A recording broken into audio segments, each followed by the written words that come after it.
Rene, manghuli ka ng nakahubad.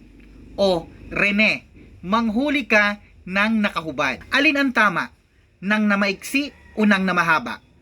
Pag-usapan natin yan. Ang nang na maiksi at nang na mahaba sa pangungusap ay parehong tama. Pareho itong tama, subalit magkaiba ito ayon sa gamit. Ano ang pagkakaiba ng dalawa?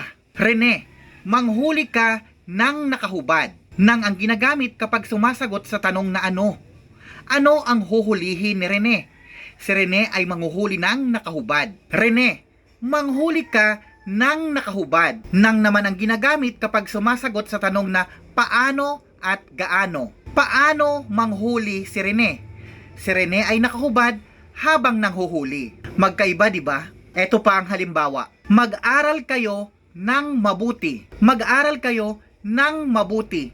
Ano ang inyong pag-aaralan? Mabuti. Pinag-aaralan ninyo ang tamang gawi at mabuting asal. Mag-aral kayo ng mabuti. Paano kayo mag-aral? Mabuti o masigasig sa pag-aaral. Mag-aral kayo ng mabuti ha. Maging mahusay sa ating wikang pambansa. Sundan si Teacher Weng.